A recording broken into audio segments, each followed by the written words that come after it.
The movie begins with a group of Yakuza members guarding the home of their clan leader.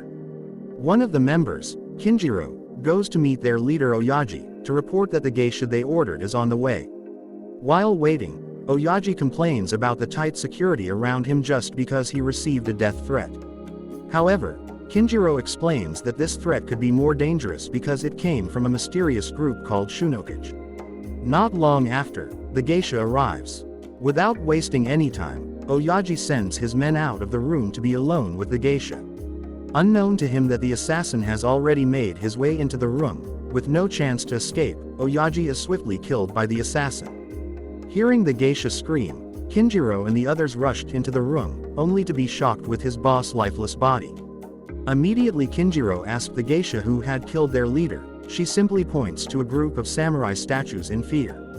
Kinjiro's men immediately starts shooting at the statues, unaware that the assassin is now behind, as he starts to eliminate Kinjiro's men one after the other. Soon after, the assassin faces Kinjiro directly, and they begin a fierce battle. In the middle of the fight, the assassin accidentally shoots the geisha. With the assassin distracted, Kinjiro quickly takes the chance to knock him down. Feeling curious, Kinjiro removes the assassin's mask and is shocked to find out that the assassin is a woman. He then orders his men to stay alert, suspecting there might be more assassins around. Just as Kinjiro suspected, another assassin begins attacking from the shadows, moving like a deadly ghost, as she eliminates everyone on her part. After killing most of the clan members, only Kinjiro and two of his men are still alive.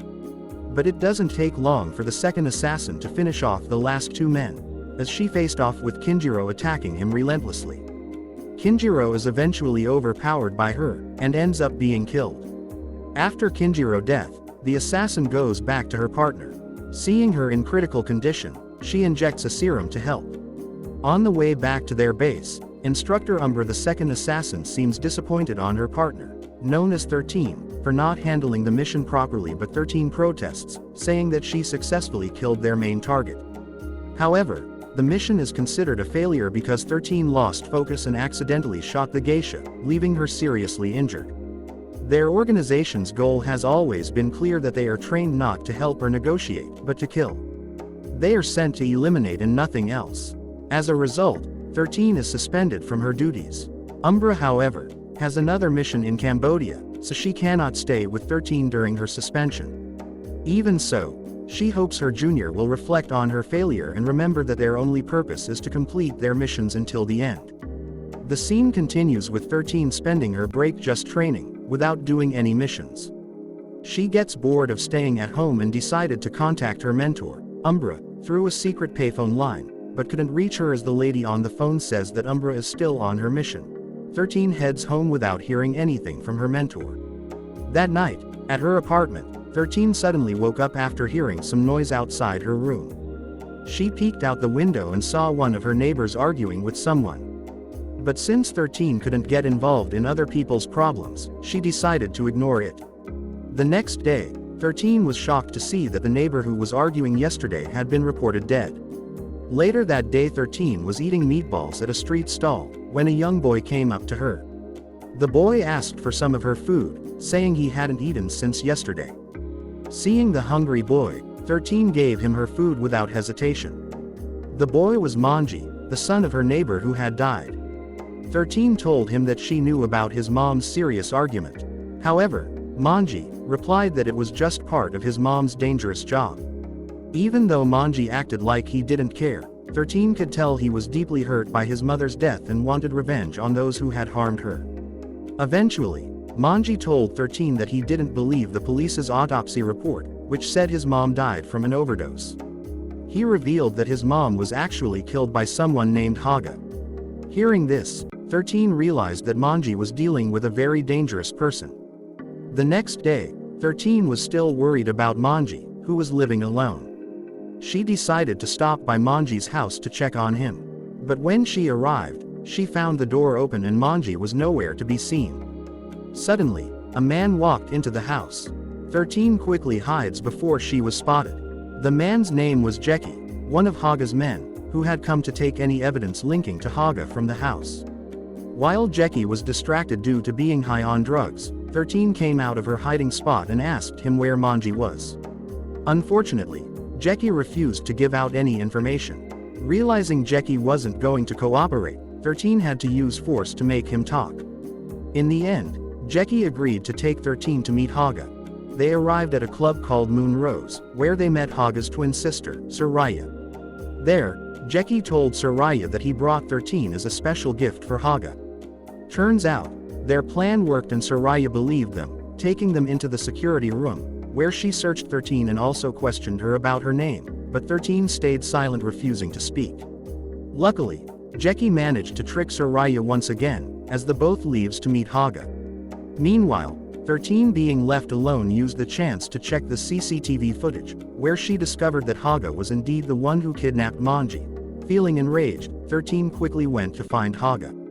After knocking out Soraya, 13 faced off Haga, showcasing her ninja abilities. Soraya, regaining consciousness, grabbed a rifle as she aims to shoot 13. Seeing his, 13 quickly used Haga as a shield to block the shot before throwing a knife into Soraya's shoulder. 13 managed to escape the club through Jackie's help, whom after dropping her, tells 13 not to ever look for him. The scene then shifts to a police station, where we are introduced to a corrupt detective called Cross, who was interrogating a witness who he had beaten up for refusing to give false testimony. Prez soon receives a call informing him about Haga's death. It turns out that Presidio was Haga's childhood friend. Seeing Haga's dead body, Presidio began to cry and swore to hunt down the person who had killed his friend. Elsewhere, Haga's other friend, Ariel, was being scolded by his father, who demanded that Ariel clean up the mess he made so it wouldn't affect his father's political campaign. Ariel's father was running for governor and often used dirty money from their drug-dealing business. Afterward, Ariel went to the basement, where Manji had been held captive. Frustrated with everything happening because of the boy, Ariel takes out his anger on him. Meanwhile, Jackie arrived home, where he lived with his ill mother. Not long after, Presidio and his men came to ask about 13. Luckily 13 showed up just in time before Presidio could do anything dangerous or harmful to them. As a serious battle ensues, despite 13 being alone, she managed to take out all of Prez's men. Unfortunately, Presidio managed to escape, but 13, who wasn't going to let him go, chased after him with her motorcycle. She's suddenly hit by a car, causing her to crash. It turns out the car belonged to Ariel, who had come to help his friend. Presidio, seeing 13 captured, walked over to threaten her, but 13 launched a surprise attack on him, killing him instantly.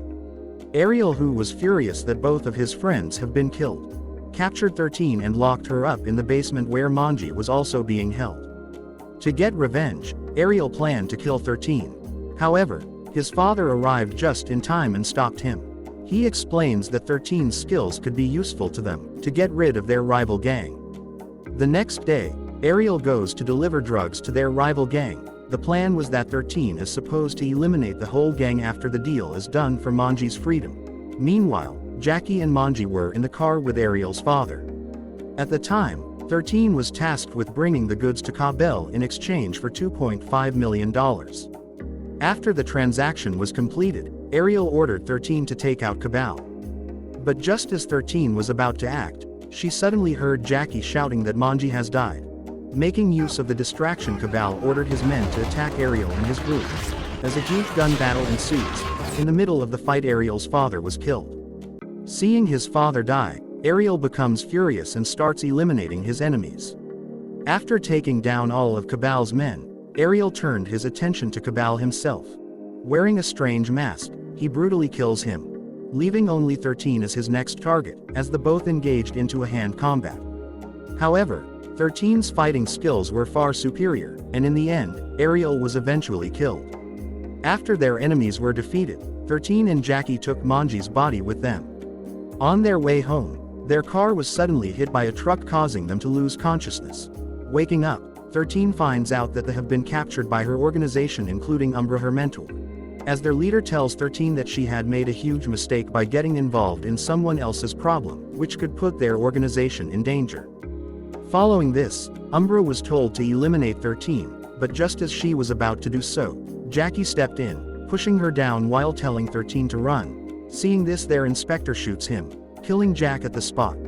13 managed to escape but was chased down by Umbra. With nowhere left to hide, 13 had no choice but to fight her. She faced Umbra in a fierce battle, with both ninjas' skill equally matched. Thanks to her quick thinking, 13 managed to activate the grenade in Umbra's jacket. Although Umbra removed it just in time, she was still badly burned. At that moment, their leader showed up, ready to finish off 13. But unexpectedly, Umbra protects 13, as she ends up taking the bullet. Seeing this, 13 immediately grabs a gun and shoots at the inspector.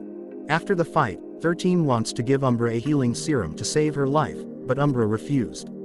In her final moments, Umbra reveals that 13's real name was Nemo. In the end, 13 buries Manji next to his mother's grave. At the same time, an assassin with the code name 14 shows up, sent to kill 13. But suddenly, someone shows up to help 13. With no other choice, 14 is forced to retreat. The person who had saved 13 goes ahead to review himself as Master Barai, the former mentor of Inspector Umbra. At that moment, Master Barai invites 13 to join him in eliminating their enemies, as the movie then ends. Thanks for watching, guys, and please don't be afraid to subscribe, as free, and when you do so, don't forget to turn on the notification button. Make sure you like and comment what you think about the movie. See you in the next one and have a nice day. Bye.